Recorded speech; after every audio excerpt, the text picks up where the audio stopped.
So this is a pretty darn specific video, and I was first thinking, oh my, how am I going to do this? How am I going to do this video? Because it's on the Austro Hungarian Battleship development.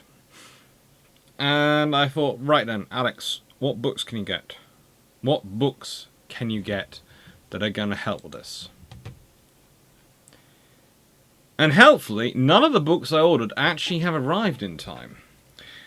So that's one of the reasons why this is being recorded on the 29th of May, because I can't put it off any longer. I need to record it before I go away.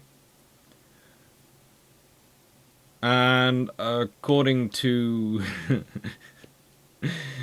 well, the specific books I ordered on the Austro Hungarian Navy that are English, none of them have arrived in time. So, thankfully, I did consider contacting a few people on my Discord server and chatting with them, but I had another option. And that is my friend who has, for the purposes of this video, has asked that they be termed as Dr. R, because they don't want to be YouTube famous. But Dr. R is someone I met at a conference many years ago, and they specialize in the navies of the Adriatic. They are a very cool person, and occasionally we share emails, and they very kindly have sent me their crib notes for this topic. Well, basically, when I say crib notes, they sent me their crib notes are about 4 lectures they teach, and from those, which they translated into English, and I have then turned that into notes for me in this video. And I've gone through a few times reading it, and I've checked other sources where I can, and the mixed sources where I can get the hold of them. But I wanted to start off this video by saying thank you, Dr. R. You know who you are, you watch my videos. Also today, I got given a bottle of Iron Brew, so I am going to be drinking from that. Yes, I know I've been having cans lately and I've been very, very good, and I've been cutting down my drinking of Iron Brew, but I got given a bottle today by an old friend, who basically said, have it, enjoy it, and I'll see you when you get back from Australia. I've also had some books arrive which I have got to open the package of and read through. But I haven't opened the package and read through them, I do admit this amount, because I'm going to save that for Wednesday, when hopefully I've recorded all the videos. And I can take Wednesday and Thursday off, barring alive, and then go away to Australia on the Friday. So now I've explained all that stuff that's going on right now, and done a shameless book plug. Yay! Really cool book on tribals, battles, and daring class destroyers. It's really good. Of course, I'm not biased in any way, shape, or form, but it is really good. Link down below in the description. Anyway. So, we're going to start off. There are going to be about 4 animals I'm going to talk about in this video. I'm going to talk about Hermann von Sporn, Rudolf Montecelli, of course, if I can find my correct page of notes, Wilhelm von Tegethoff, and Anton Haus. And these are some of the most important men in the history of the Austrian Empire. They really are, and definitely in terms of the Austrian Navy. They are really important. The fact is, though, of those 4, it's these 2 who cover the lion's share of the construction program we're going to be talking about. You know, the Habsburg Class, where we're starting off with, because they are the sovereign-style pre-dreadnoughts that the Austro-Hungarian Navy has. Those are in commission in 1900. They're commissioned in 1900. They're laid down in 1899, in the case of Habsburg and Arapad, in 1901 by Babenberg. So, They are all under Spawn's construction. Spawn is in charge the entire time. And one of the things I like about the Austrians, as the Austro-Hungarians, is that they are not afraid to leave their commanders-in-chief in charge for a long time. It's not a case of, we have a fixed period for you and then we're going to get rid of you. No. It's a case of, are you doing the job well? Do you feel like keeping in the job? Then you stay there. This is von Spawn. He serves 1897 to 1904. Almost 7 years. This is Rudolf Montecucci, who serves very, very nearly 9 years.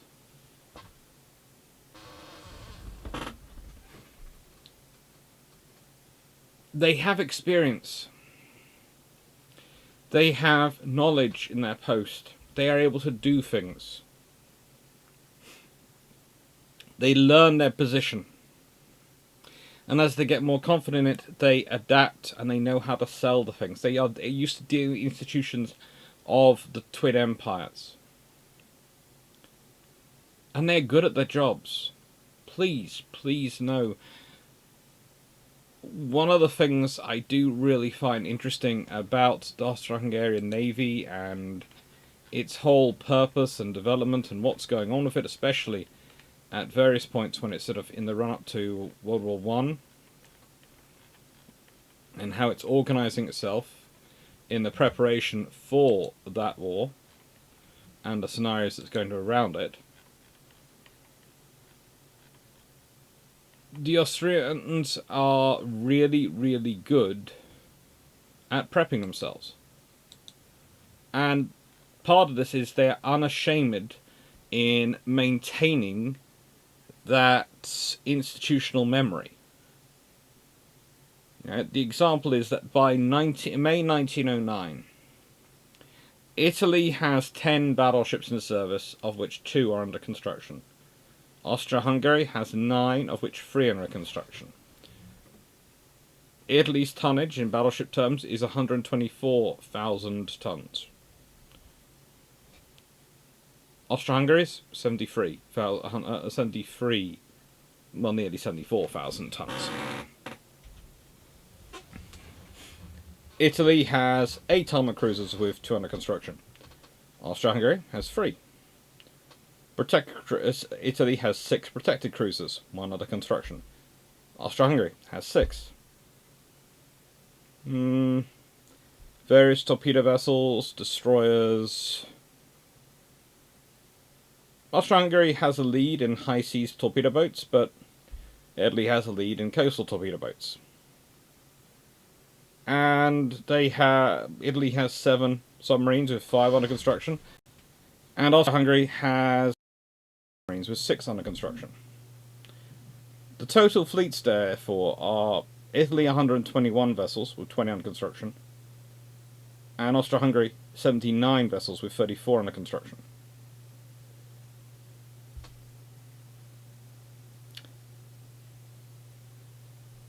The ratio in tonnage is 1.8 Italian tons for every 1 Austrian tons.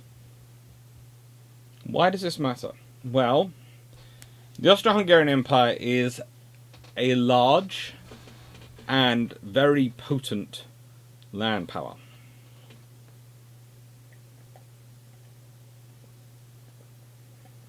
They have a capable army.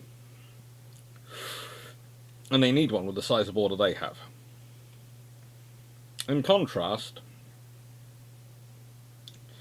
with their only avenue to the sea being through the Adriatic, where they've already fought the Battle of Lissa and various other battles to try and secure access against the Italians, you could excuse them for trying to pursue a policy which was literally based on that. The Adriatic, and sea denial. You could understand if they pursued a policy purely of torpedo boats and submarines, with maybe some destroyers. He could understand that. Their entire policy was based upon mass flotillas of these small craft. But they're not.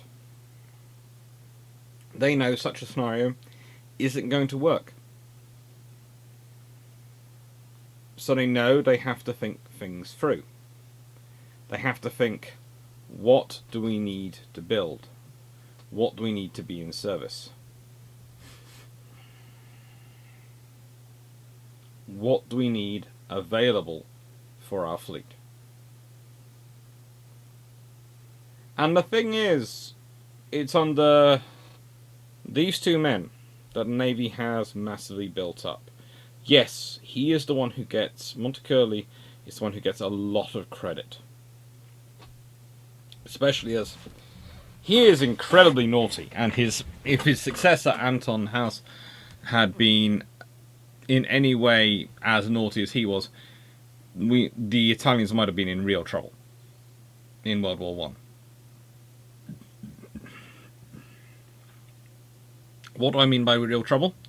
I mean the Ersatz Monarch Class, if they had been laid down in 1913, and if they'd been really pushed, or at least one of them had been pushed, then there is quite a strong possibility that the Italian Navy might have found itself facing off against a battleship with 10 14-inch guns, displacing roughly 24,500 tons, capable of 21 knots, a belt of armour which is roughly 5.5 to 12.2 inches thick, and it would have given another very powerful unit. Another very, very powerful unit to the Austrians. And this is the thing you start to realise very quickly when you're looking at their fleets and you're looking through their fleets, and starting off the Habsburg class here. There is a style. The Austrians, almost from the get-go, seem to understand that the Italians will always outbuild them in numbers, or rather will always have the ability to outbuild them in numbers due to the various spaces they have and the infrastructure they have. So the Austrians go, well, how much will they outbuild us by? Will it be 4 to 1? No.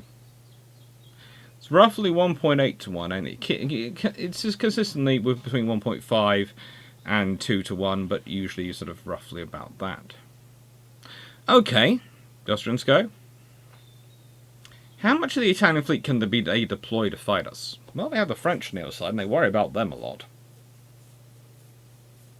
And technically, we're their allies.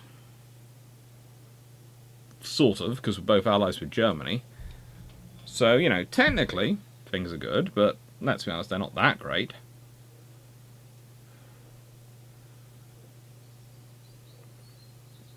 So what do? We build smart. That's the answer. We build ships like the Habsburg class here. Habsburg class is a brilliant example of a well thought through design for the pre-dreadnought period. Yes, its guns are all casemated. At this point, usually people go, well, Alex, you don't like casemated guns. No, I don't mind casemated guns. Sometimes it's sensible to casemate guns, and in this case, they are casemated well. If you look at the design, they are being sensibly organised. You can see that from the way they put their systems together.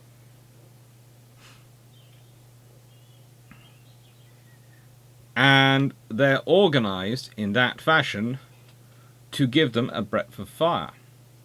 One of the interesting things I find about these vessels is they are designed for the Adriatic, primarily, and the Mediterranean as well. And yet, there is clear water and clear hull space between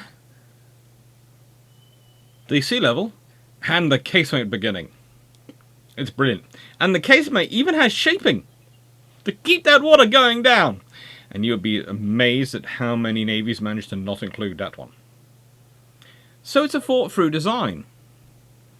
It has 12 5.9 inch, that's 150mm, Krupp C96 guns. And 3 9.4 inch guns. That's 240mm guns. Myself, that's the one thing I find a little strange, that they go for a single turret aft and a twin turret forward.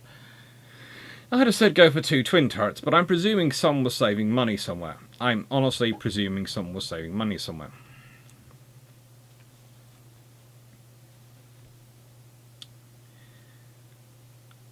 These guns, in the casemates, could depress the -7 degrees and elevate to 20 degrees, and had a maximum range of 13,700 meters. They were manually elevated and trained, which you'd expect for a vessel of this period, but it's worth noting. And they also had 10 2.6 inch Skoda guns. These were guns, by the way, the 6 inch ones are Krupp, as are the 9.4 inch are also Krupp. But the 47mm, the guns are Skoda, quick firing guns, and what would they have? A lot of those. And they have torpedo tubes. But overall, it's a nice ship. It's a nice design. Their armour is face-hardened chrome nickel steel. Fairly decent. For its time period again. And fairly capable. Most of their service, as you can see from their age, is their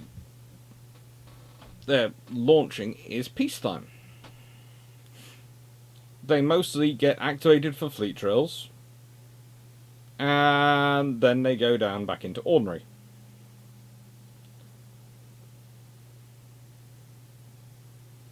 The Habsburg herself conducted a training cruise with the 3 Monarch Class battleships in January 1903. With the commissioning of the Ersatz Class battleships in 1906 and 1907, they were transferred from 1st Division to 2nd Division. And basically what the Austrians do is they have 1st Division are usually in the highest readiness, 2nd Division the next highest readiness, then 3rd Division. And they sort of keep their ships between these sort of divisions. Which is why by 1914 Habsburg is the flagship of the 3rd Battleship Division of the Austro Hungarian fleet. They are later transferred to the 4th Division when the Tegetthoff class enter service. A second.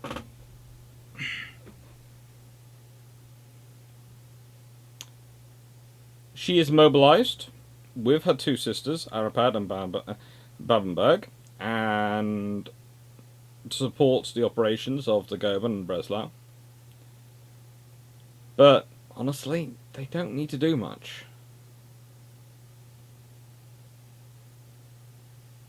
Once the Goeben and Breslau break out of Messina, the Austrian Navy is recalled. And one of the interesting things and interesting points to think about from historical perspective is this. What happens if Goeben and Breslau, instead of going to the Ottoman Empire, make a break and actually make it to Austria? That's a really interesting thing, because you add in Goeben as an extra vessel for the Austro-Hungarian Navy, and you have some really interesting scenarios going on. Especially while the Italian Navy is technically not part of the war on the Allied side. Whilst technically it's supposed to be the French Navy and the Royal Navy back blocking out the Mediterranean and blocking out the Adriatic. Goeben and Breslau were in there as well. Be very interesting.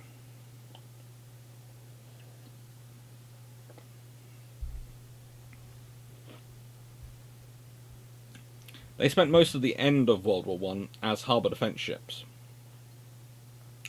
with the crews being transferred to provide the personnel for U-boats, aircraft and other things. By 1918, Arapad was a training ship, in fact. These ships were actually sent to the UK and sold and broken up for scrapping in Italy in 1921. They were supposed to be assigned to Britain as war trophies, and frankly Britain went, we don't really want to do anything with them, just break them up in Italy and send us the money. Because as interesting as they were, by this point, think about this, a 1900 build, very well considered build, sovereign style battleship is not really going to give you much information that you need or want. Next comes the Ersatz Class.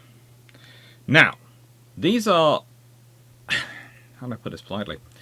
These are definitely an improvement over the last one, but mainly they're an improvement in that, again, the Austro-Hungarians are thinking through their options and what are the best available technologies at a time that work.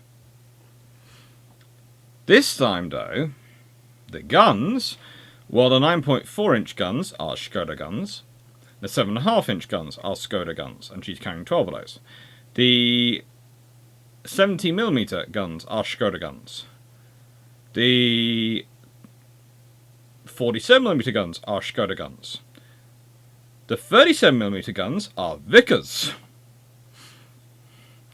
Austria's changed its preferred supplier at this point from Krupp to Vickers. Now, we will admit that these guns are in many ways replicas of the Krupp guns, but there are 4 9.4-inch guns in 2 twin turrets on the centerline. Again, what you're noticing is that the Austro-Hungarians aren't necessarily trying to match anyone in terms of the construction of their guns and the size of their guns. They are going with what works for them. What works for them in the Austrian context, in the Adriatic context. That's the important thing. The 9.4-inch gun, if you consider likely engagement ranges in the Adriatic, at its widest point, it is 120, actually no, miles, yeah, 120 miles across, 200 kilometers roughly. Its length is roughly 500 miles, or roughly 800 kilometers. It is not a massive body of water. And that means having something which can provide really long-range fire is not perhaps as useful as providing something that can provide a lot of volume of fire. 9.4-inch... What can I say about 9.4-inch? That's going to provide hitting power and rapid effect. Combined with 7.5-inch guns, that ship is going to do some damage. Because remember again, how do pre-dreadnoughts fight? How did the sovereign level sort of battleships and the previous steam battleships fight? They might do a bit of long-range fire, but the main killing is done by their short-range guns, their quick-firing guns. Basically, the long-range fire and the big guns are for status. They're bragging rights at this point. You don't have the long-range fire control to really justify them. So what they are is they are status points, and they are bragging. Well, in the case of this class, it doesn't need to brag. Austria doesn't need to brag.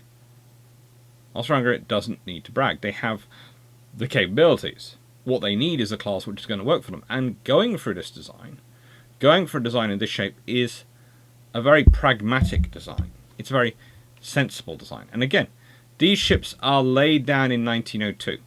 In 1904, in the case of the Herzog Ferdinand Max, which is, of course,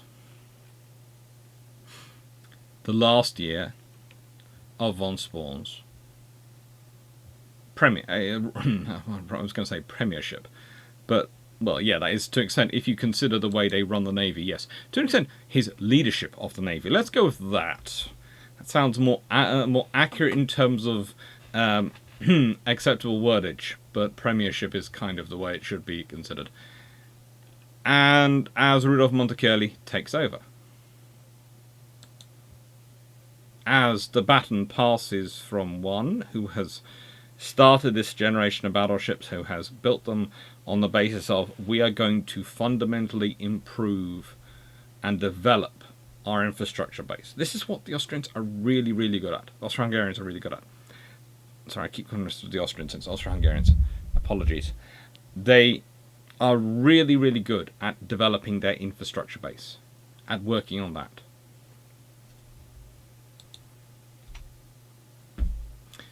After them, well, I didn't call that war service.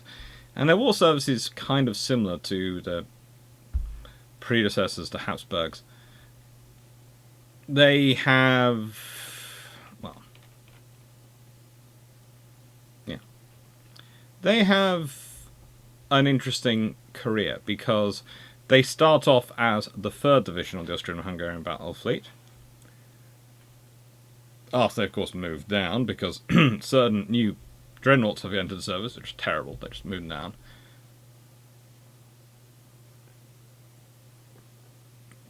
Mobilized to help the Germans.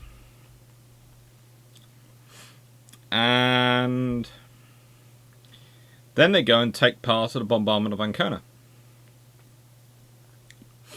where they expend 24 of their 240mm shells at signal and semaphore stations, as well as 74 rounds of 190mm, that's 7.5-inch shells at Italian gun batteries and other port installations. And please note that utility of them, because those 7.5-inch guns, they're important. They're able to be elevated up to 20 degrees. They're able to be depressed -3 degrees. They fire a 214-pound armor-piercing shell 20 kilometers with a muzzle velocity of 800 meters per second. And they could fire 3 rounds per minute.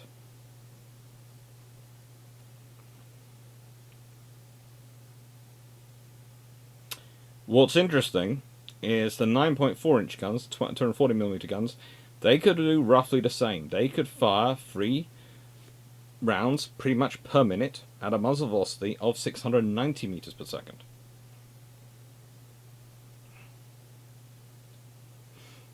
But the trouble is for those guns is that their maximum range was actually 16.9 kilometers.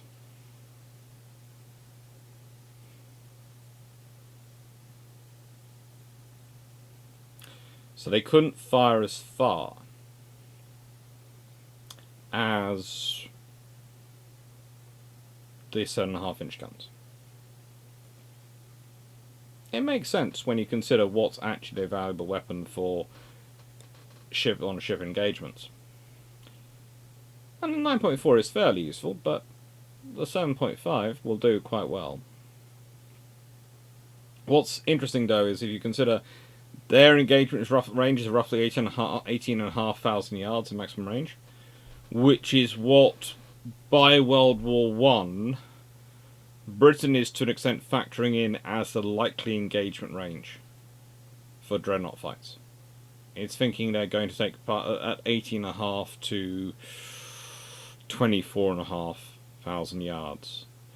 That moves up for World War II, but World War I, that's sort of the rougher. It depends which admiral's account you're reading at where they're factoring in.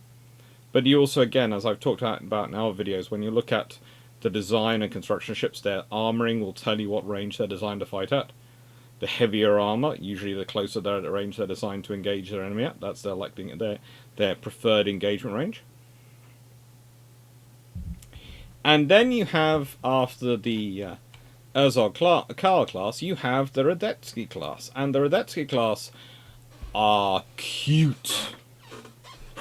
And I say this with a lot of love. They're cute, okay? They are cute. There are many acceptable phrases for these ships, but cute is the only one that's really acceptable on this channel, because how can you look at that and describe it as anything else but cute? Come on. They are armed with 4 12-inch guns and 8 9.4-inch guns at this point. Again, these guns come from Skoda. So Skoda can now build a 12-inch gun, so they have 12-inch guns. And the thing is, these 12-inch guns, they are capable of rate of fire of 3 shells in the first minute, and then 1 to 2 rounds per minute afterwards. They fired armor-piercing shells, weighing 990 pounds, that's roughly 450 kilograms. And they used roughly 3 and 4 pounds, or roughly 137.8, I think. I should probably check my notes. Yeah, roughly 100%. It said 37.8, da-da-da-da-da. Or sometimes rounded up to 138 kilograms of propellant charge. Their muzzle velocity, 800 meters per second. They could depress to -3 degrees, but elevate to only 20 degrees, rather than 30 degrees, which they've previously been doing. And this has an impact on your ability to perform plunging fire. 30 degrees is a good thing to be elevate to, because if you can elevate to 30 degrees, that's going to give you quite a boost on your range. Ideally, you want to make it up to about 45 degrees, but you try getting a gun that size up to 45 degrees on a thing that moves in a stable platform with the technology you have in World War One. That would be another great thing I'd love to add on UAD. The ability to elevate gun on Ultimate Admiral Dreadnoughts. If anyone else plays that game, there are a few videos of me using it on this channel, and there are a fair number of times I do play that game on Twitch. I would love the ability to modify my turrets, because I can modify the caliber, can plus it or minus to get my desired the caliber, and I can I can plus or minus the length, and that's all cool. But I would love the ability. I really would love the ability to be able to go, how high do I want these guns to elevate to? Because that's going to affect the range I can achieve. Because if I've got a turret that can do 45 degrees or higher, and can fire and load in that position and fire, that's going to have an impact on my opponent. Because it's going to mean their deck armor is going to need to be a lot stronger. Because it's more likely I'm going to be doing shots down. And again, this is a point you have to remember when you're looking at the King George V class battleships of the British in World War II. Yes, there are 14-inch guns. Yes, the whole point was they were supposed to be able to carry 12, and then due to weight limits and them actually sticking to the tree system, they actually only fit them to carry 10, which doesn't make sense when you could otherwise have fitted 9 16-inch guns for the same weight, and would have been able to do it with only triple turrets instead of having to use the quadruples, so everything with tech-wise would have been a lot easier. But leaving that all to one side,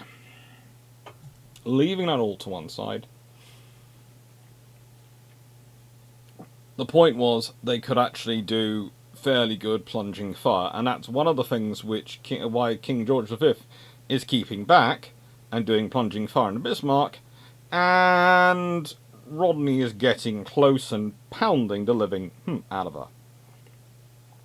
And basically getting close and doing precision fire, going, I would like to take out that particular part of your vessel's geography. You will no longer have superstructure. You will no longer have this. It's a good system.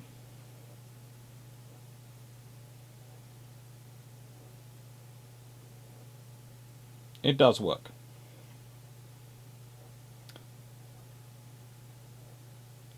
And so with these guns, they have got these new better guns, but they haven't got the same elevation as the previous ships did. So there's a trade-off because of their weight. They also, of course, do carry those 9.4-inch guns. And these have been improved. But they have, compared to the 12-inch guns, only half the penetration power and approximately 75% of the range. Which is one of the reasons why they are augmented by 20 100mm guns in single mounts. It makes life make sense. It's a good ship design though. And it is getting closer and closer to that idea of a dreadnought battleship. And the fact is they can do 20.5 knots. Now, I would point out as well that these vessels are laid down in 1907. The Radetzky class are laid down after HMS Dreadnought has entered the world. So the Ersatz Class ships have been the last sort of pre-dreadnoughts, or really sort of sovereign dreadnoughts. These are, well, I suppose the Radetskys can be included under semi-dreadnought status, but it's one of those things of what's happened. And the problem really is, because the Austro-Hungarians spend so much time developing ships and trying to design the ship to best suit their needs, they get locked into a design a while before they start building it. And it's kind of like trying to change directions on a supertanker. So there is a good argument that with their good 12-inch guns, and their knowledge of 12-inch guns, what they could have done, and perhaps what they should have done, is double upon 12-inch guns and get rid of the 9.4s. Maybe they could even have gone the full Japanese route, stick in sort of multiple 12-inch guns around the ship, or they could have possibly lengthened and broadened the Rosetskys to an extent, and ended up with 6 twin turrets, in which case would we probably be calling these a dreadnought. We would be calling them a dreadnought if they'd end up with 6 twin 12-inch guns. Despite the fact they had triple expansion engines, they would be called that. They would be, because they'd have the uniform firepower. And with those 12-inch guns, yeah. If they had 12-inch guns in a sort of diamondish layout, kind of like the Nassau's to an extent had,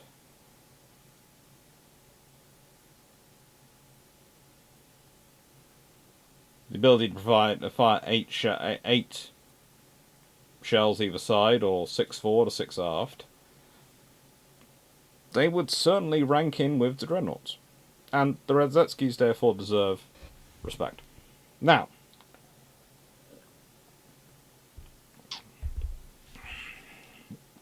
one of the problems for the Austrians in upgrading and changing to the dreadnought is that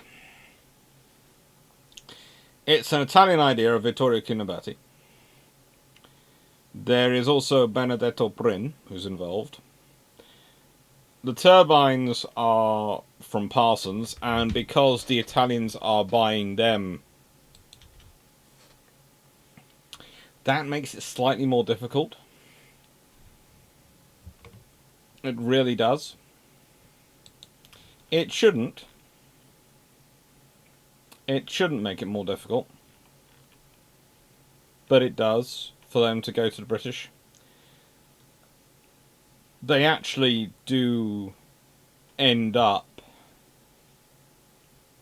in the case of Sven Istvan, going with Parsons steam turbines. Whereas Vibris Unitas, Tegetthoff and Prinz Eugen used Siemens turbines. But that's all in the future. That's all the Tegetthoff class to come.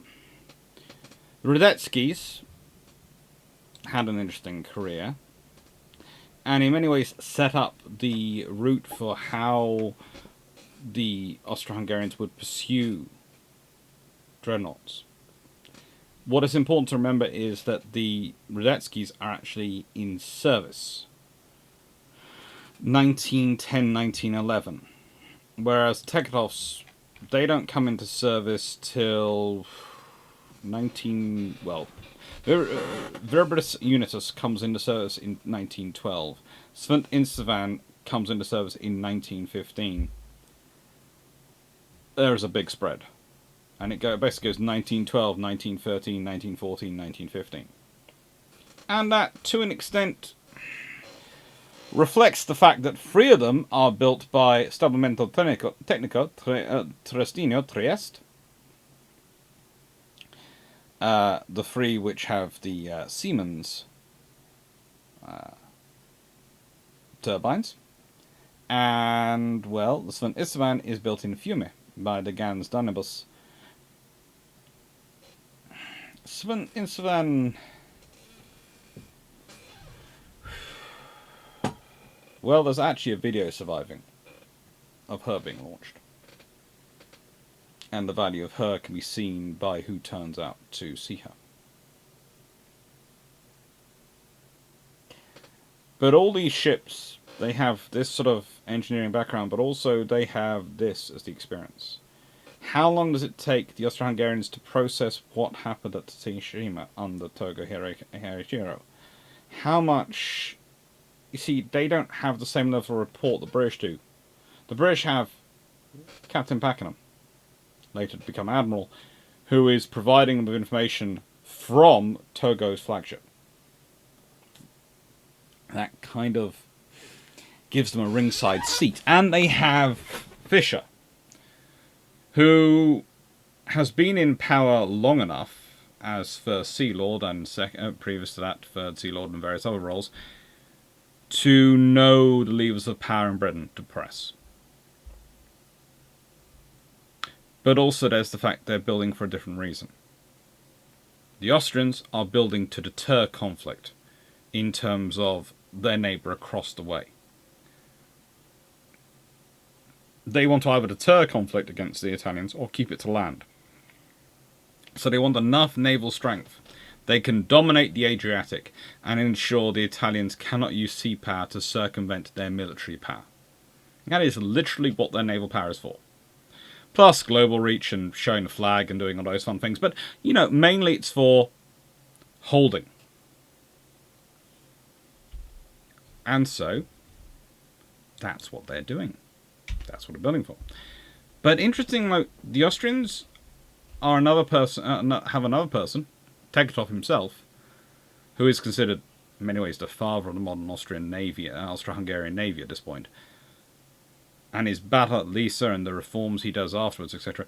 It's because of his experience at Lissa, his victory, that so much obsession is placed on forward-firing guns. So much of a focus is based on both sovereigns, on pretty much every single battleship design in this period on forward-firing guns. And on the ram bow. Because of him.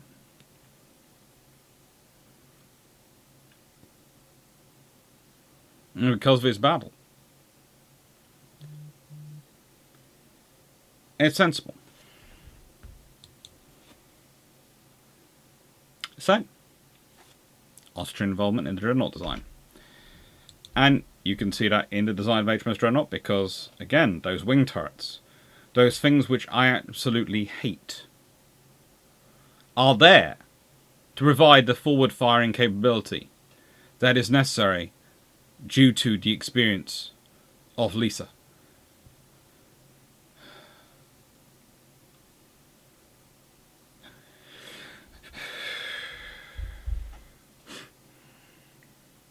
No. Anyway, all of this, though, wouldn't be possible without the development of the Skoda works, which is turning into one of the largest armaments manufacturers in the world. Skoda is massive. I know, these days we think of them as a car company. But if you said Skoda in the 1900s and 1910s, you'd be talking about the arms manufacturer. They are big. And they are very good at producing very good and very big guns. Basically, if it's artillery, anything, you want Skoda to be building it. It'll be built precise. It'll be built very engineeringly, very well designed, but most importantly, it'll be engineeringly very rugged. Usually, whenever they get Krupp designs, etc., they produce the Skoda variant of it. So, whilst it might be based on the Krupp design, their design tends to actually be slightly more rugged and slightly easier to maintain than the Krupp original. It's a really strange thing to talk about, because Krupp do not produce bad guns. Okay? But quite a lot of Skoda guns have a Krupp design breach. It's a Krupp design breach system. However, for their larger guns. However, they will often be lengthened. In fact, the version of the 12-inch gun which goes in the Tegetovs versus the version of 12-inch gun which was in the Radetzkys has a longer breach. Why? Because of the way they're designing the cartridge and the casings, etc., for that shell and for the system, means that it needs an inch longer to make it work. And so they modify things.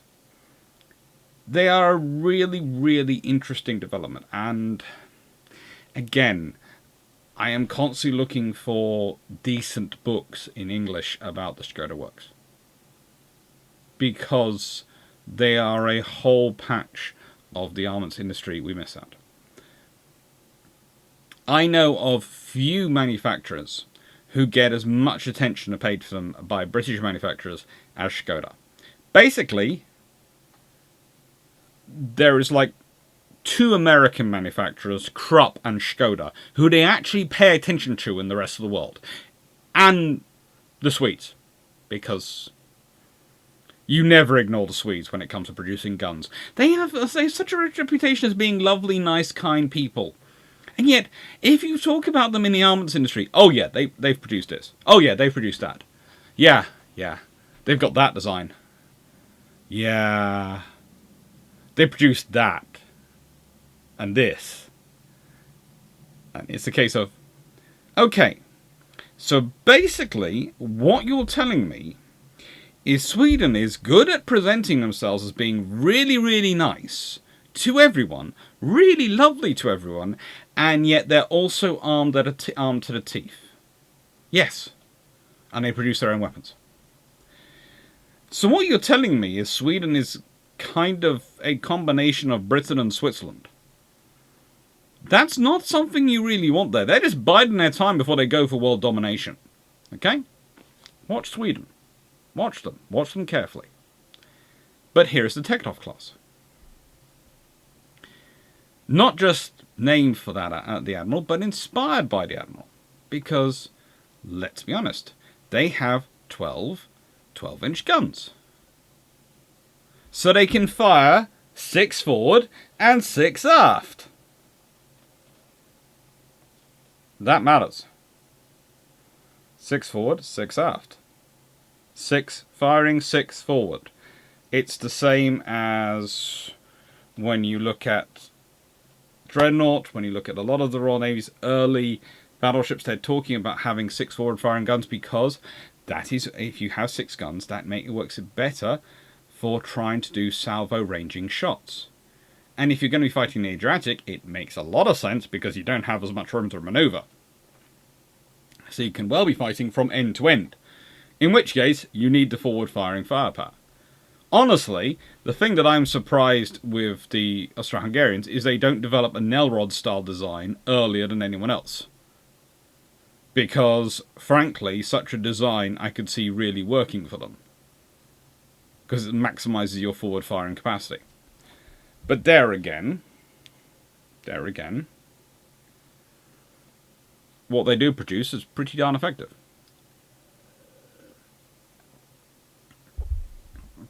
If you think about this, after producing nothing but sovereign-style battleships, in 1910 they lay down ships which have 4 triple turrets, when previously they've been using double turrets. They are turbine-powered. There is no triple expansion engine going on here. They have a full armoured belt. They have 12-inch guns, which have had a modified breech in order that they can take a longer range firing cartridge.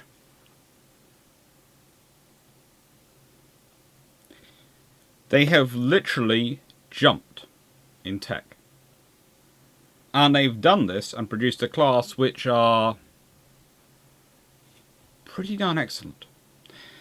And Montecuculi had done some jumps to get these vessels in service. Now, he'd gained the approval of Franz Joseph in January 1909. But by April,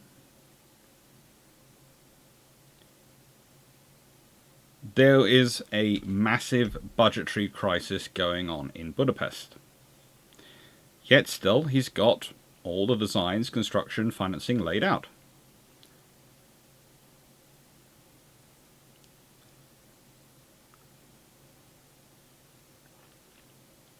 Now, the British Navy, at certain points, thought these ships might be repaying to Germany for a diplomatic sport during the Austro Hungary's annexation of Bosnia in 1908. But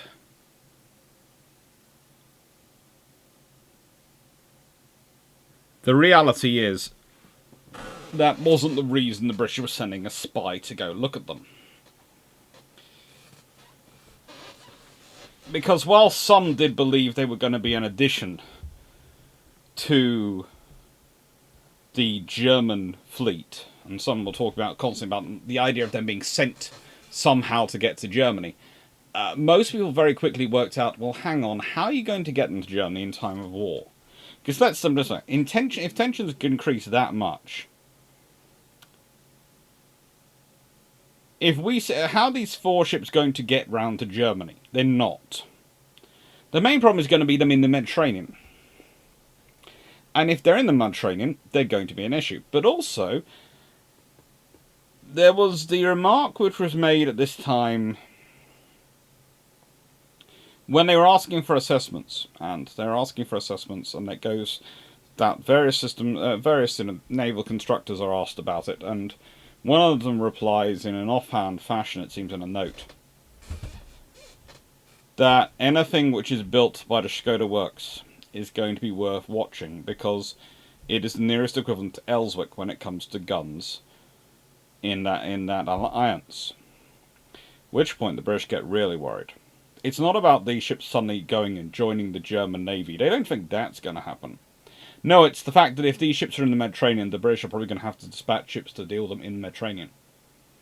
And the very real scenario of this is that how many do you dispatch to deal with 4 of these? You have to send at least 6, probably a squadron, to go and counter them. Which means a squadron from the British battle fleet, from the ground fleet, will have to be detached to go and provide guaranteed victory.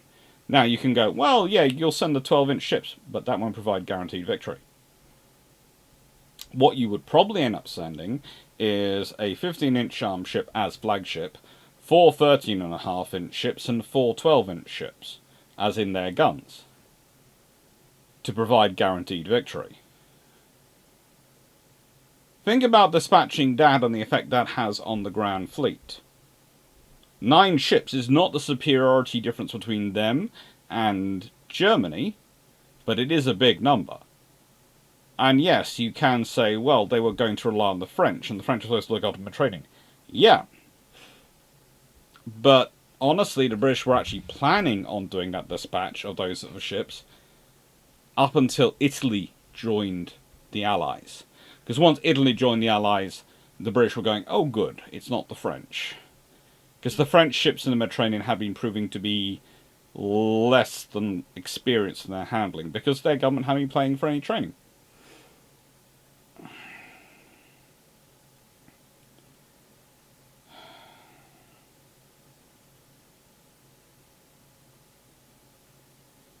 Now,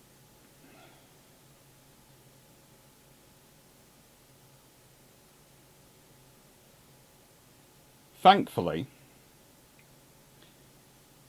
despite some in the Admiralty then capitalising on some having believed these were going to be for German reinforcements, to try and use it to make the case for more procurement of battleships, it didn't actually work. And Winston Churchill actually rejected it out of hand. One of the few times he managed to reject a, conspiracy theory, which you've got to give him approval for, but mainly because he thought it was more something which was going to give nightmares to the Italians and the French than the British. The other thing about this construction of these ships that's interesting is that for a full year, the Austro Hungarian Navy attempted to keep the project as a state secret.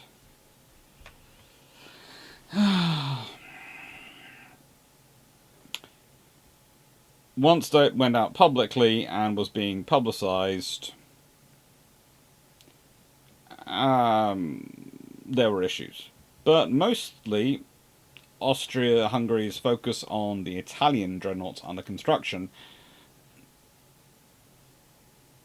and with the help of Archduke Ferdinand and the Austrian Navy League, it was mostly supportive, and most people actually ended up agreeing it, and the British themselves were sort of going, The people who were mostly upset about the Tegetthoff class weren't actually the Italians or the British, though. It was the French. It was the French, because at the point of these vessels starting to enter in the water, if you look at the French quality of the French battleships, then you suddenly have to start asking yourself who is the second power in the Mediterranean, of the Mediterranean nations. Because the first power of the Mediterranean nations at this point is the Italian Navy. Second power is supposedly the French. With the Tegetthoff class in service, it becomes the Austrians. Yes, the Royal Navy tends to have more ships in the Mediterranean than both of those combined, but leave that to one side. The British didn't want to deploy their Grand Fleet units. They wanted to deploy their older battleships in the Mediterranean. These ships made that an interesting case. Because these ships, they're very well designed. Now, the thing is, Montecuccoli had got all these sort of vessels built, mostly by a mild level of blackmail and starting construction before anyone had even really approved. This is where things get interesting, because unfortunately, Anton Haus, who takes over from Montecuccoli, is an honourable man. He's a good man. He doesn't believe in breaking the rules. And there are some interesting changes made in this. These are going to be 14-inch armed ships, and you'll notice immediately that they have 2 triple turrets and 2 twin turrets. So yeah, you could go, well, hang on, Alex, that's going to be a firepower improvement, because surely the rough rule of thumb is that if you go up a level of guns, like a couple of 1.5 or a couple of inches, you drop a gun off a turret. So if you're actually keeping 2 triple turrets, that's a viable system. You are right. Myself, I would have preferred to have gone with 3 triple turrets to standardise the maintenance of the ships. And I think if you'd done that, you could have then gone for something slightly faster for the Ersatz Monarch Class, because they were going to be 21-knot ships. I think if you go for 9 14-inch guns, admittedly that does mean they equal the firepower of the Tegetthoffs rather than exceed it.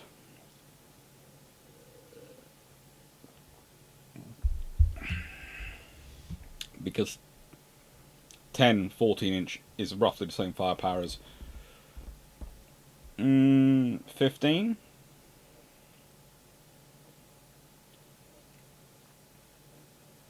Roughly.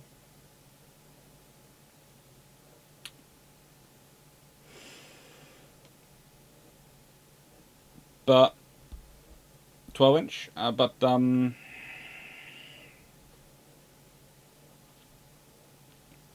that's neither here nor there.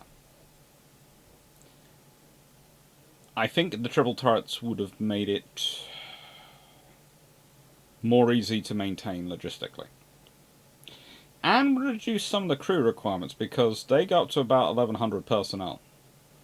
And that's a lot for a navy which is roughly 20 to 30,000 strong most of the time.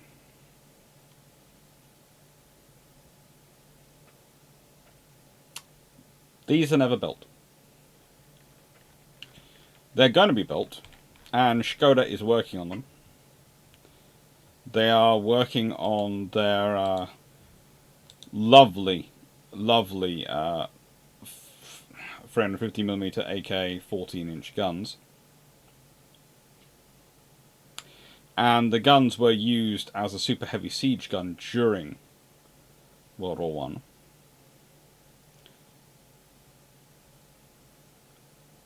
But I never competed to be finished as ships.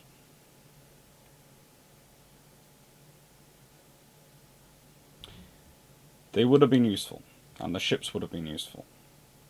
I think even getting one of them finished in time for war, or at least finished during the war, would have made a big difference to the Austro Hungarian Navy.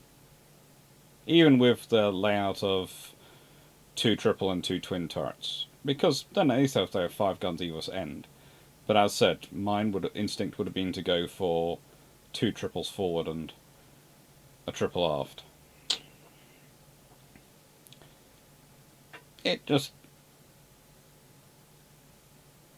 gives you enough firepower while giving you the important 6 guns firing forward for that sort of ranging thing.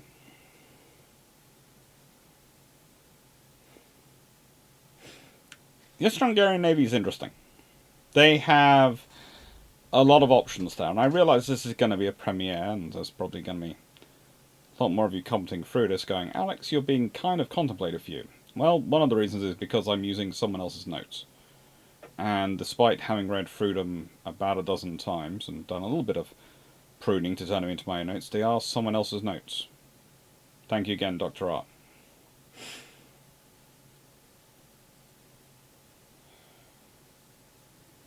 And because it ends on a possibility. You see, for me, the Austro-Hungarians pursue a risk fleet strategy far better than the Germans do. Because they make it about quality.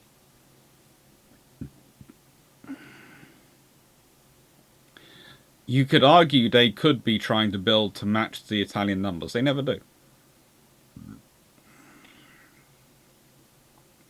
They're trying to build to a level of quality that means the Italians know that if they're fighting in the Adriatic, they will win because of their numbers, but they will lose a lot doing it. It will be a Pyrrhic victory.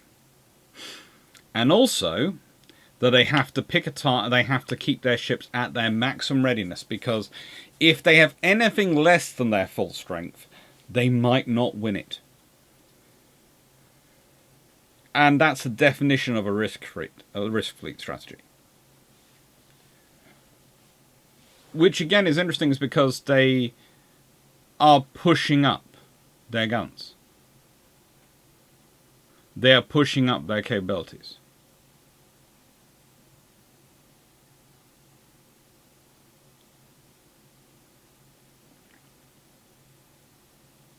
One of the other interesting things that you find with the Austro-Hungarian Navy is they have an interesting relationship with the German Navy.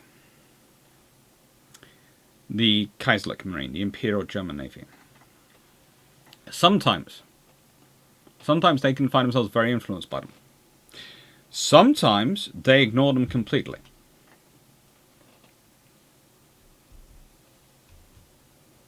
Now, there are reasons for this. Sometimes they like them, sometimes they don't. But the main reason why they sometimes ignore them completely is because the Austro-Hungarians understand the difference of their situation to the German situation.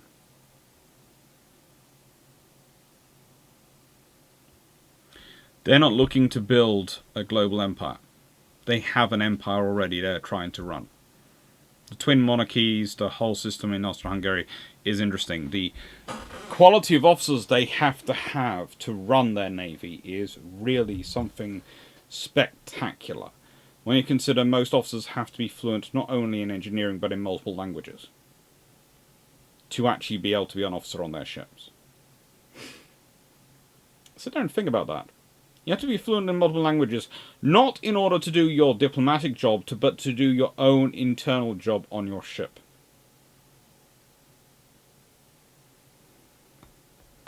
Imagine how smart and capable you have to be that. Now, I know, my limitations when it comes to linguistics are well known. Part of that is thanks to dyslexia. I didn't do languages after a certain age. My school said, you know, if you can't do English perfectly, you shouldn't do foreign languages, because obviously you'll be bad in those. And I was sort of going, it's my handwriting which is terrible. Literally, the handwriting is fixed by using a laptop. It turned out to be a very big argument. And honestly, this is a secret between me and all of you watching this video. Whilst I loved my German teacher, she was one of the nicest ladies in the world, and my French teacher was an absolutely cool dude. Neither topic was my favourite, and if I got to do history and DT and a couple of other options instead of doing languages, I wasn't too upset. It wasn't something that was going to make my life problematic in my mind. Because I could do IT, DT and all sorts of things. It was lots of fun.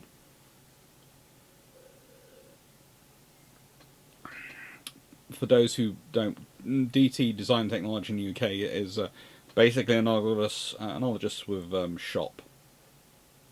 Got to build a lot of stuff. A lot of stuff.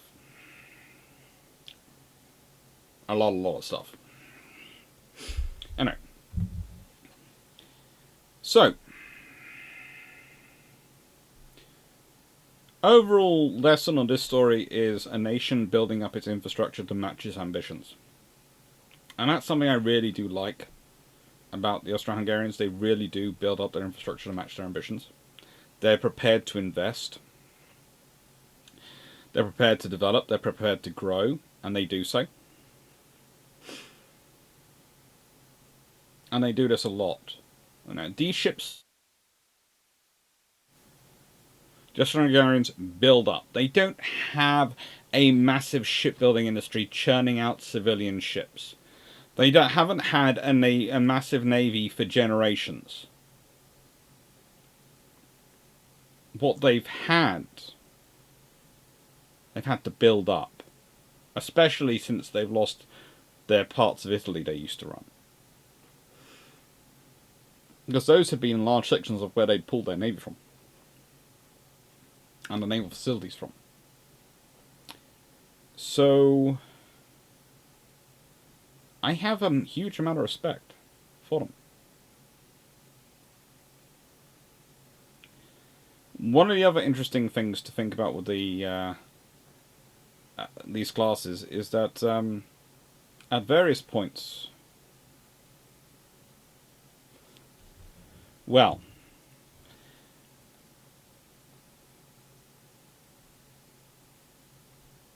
there are some interesting games going on.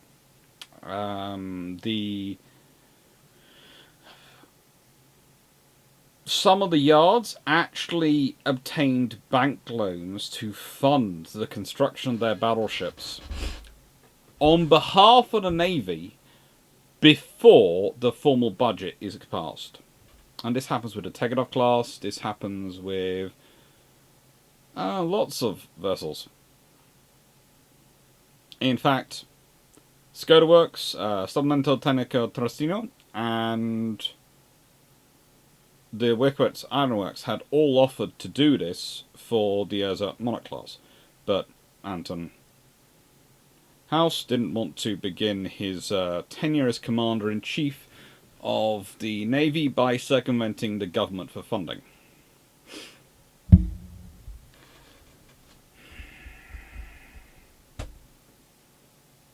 He's a good man. But think about that. Think about a nation which... Okay, you can argue this two ways. You can argue it that's completely rampant, out of control military-industrial complex. Or you can argue that's patriotic. I would say it's a bit of both. I would say the military-industrial complex are fairly sure they're going to get these orders. So, you know, they'll go get the bank loans to make to do the construction and then pay back loans. They're happy to do that. But I'd also say it's a bit of patriotism. They know that it's going to be a budget battle and it's going to take time to get it through. And they also know that the Navy needs these ships. Then the Navy's not building a huge number of ships. Again, they're building enough for them to be able to justify themselves and face off against the Italians. And it's a really interesting thing to think about as a what if, again, for World War One. And these are going to be two questions laid. One is, what if Goebbels and Breslau go and join the Austrian fleet instead of going to the Ottomans? And number two is, what happens if one of these gets built? And if you want to put number three is, what happens if one of these gets built because of that, or maybe even two get built, and Goebbels and Breslau would go and join the Austrian fleet? Because at that point, that's going to be a fairly strong naval formation.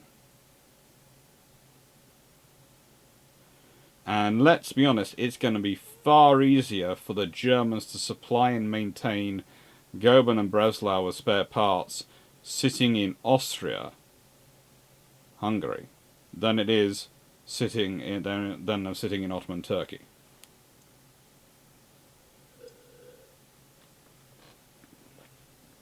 They probably even stay as part of the German Navy.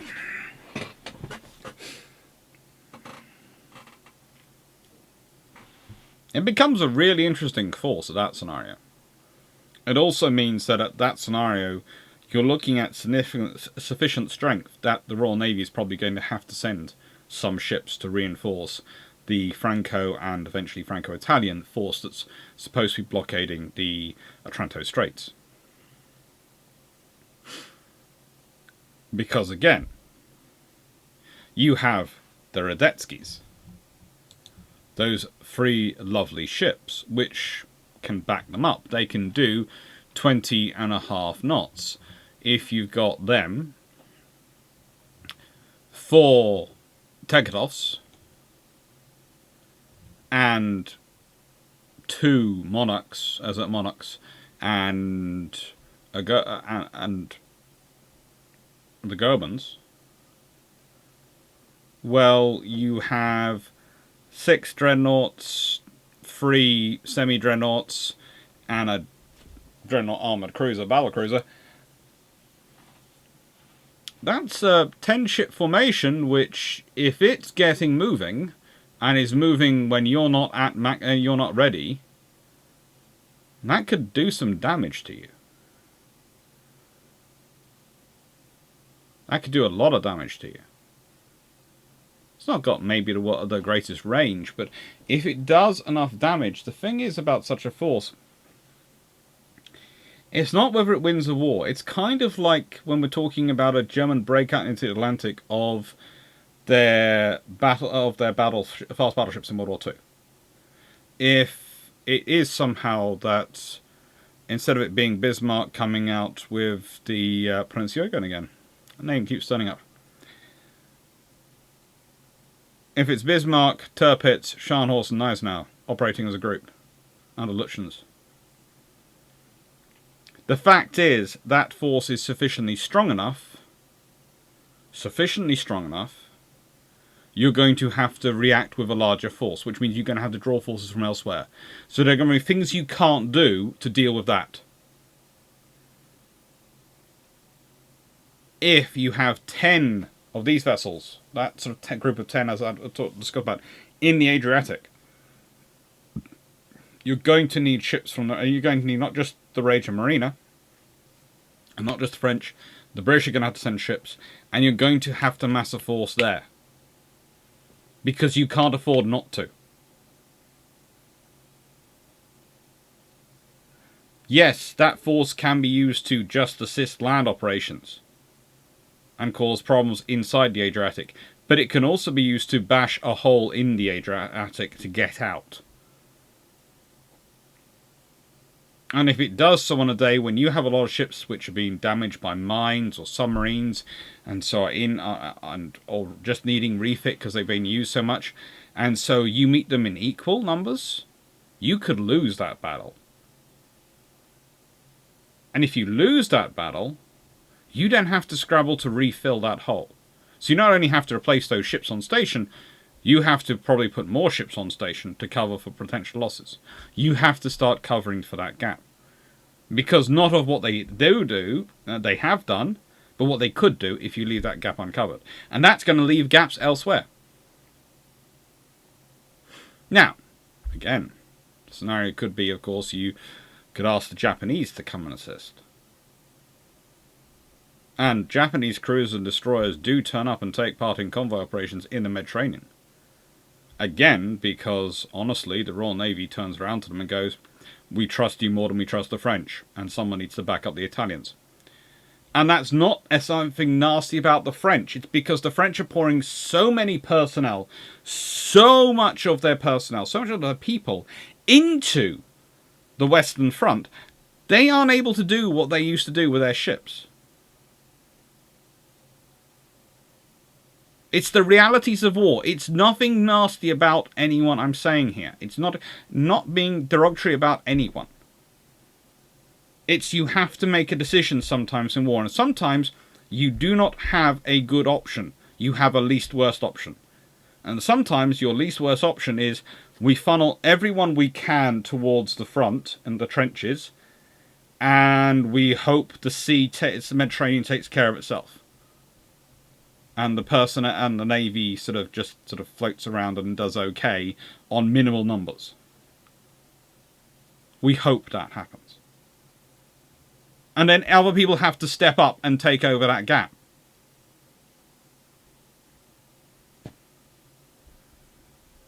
And that's the real potential of the Austrian Navy, honestly, in World War I. If they're any bigger, any more powerful than they are, they could have created gaps. They would have created areas which couldn't have been covered. And that is why the Royal Navy is going and looking at the Tegetthoff class. That is why the Royal Navy is interested in hearing about the Ersatz Monarch class. That is why the Royal Navy is paying attention to the Austrian Navy, because of their quality. And that is where they have the impact. Not in the idea of linking up with the German Navy. That's only some very strange officers, mainly from a certain faction, which like to try and argue with Fischer's fevered dreams. But, you know, the idea of them, oh yes, in wars, things are getting tense and hot. And so what the Austrians are going to do, they're going to send all their ships around to the Mediterranean, around the coast of Spain, across the Bay of Biscay, through the English Channel, and meet up in the North Sea with the German fleet. And what's going to happen to them on their way? Well, you see, at some point in the Channel, they're probably going to come across the British Channel Squadron, which can invite them to make a visit to Portsmouth. As a diplomatic visit, because it'd be very nice. We'd like to meet you. And that's going to be probably phrased in such a way that whilst it's not a declaration of war, it's going to be such a nice and friendly invitation.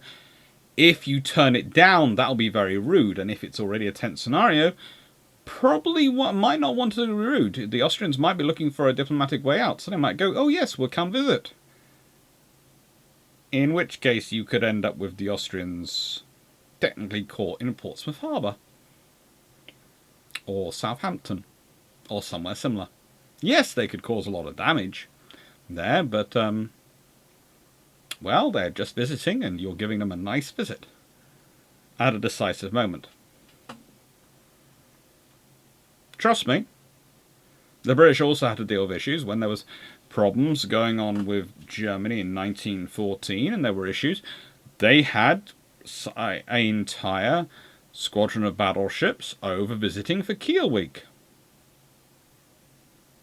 And the British were going, oh, sugar. And the Germans tended to respond with another squadron coming over to Britain for our sort of sailing time. It's what happens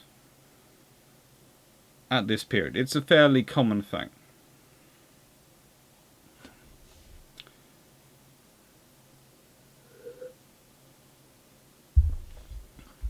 Anyway, thank you for watching, and I hope you enjoyed.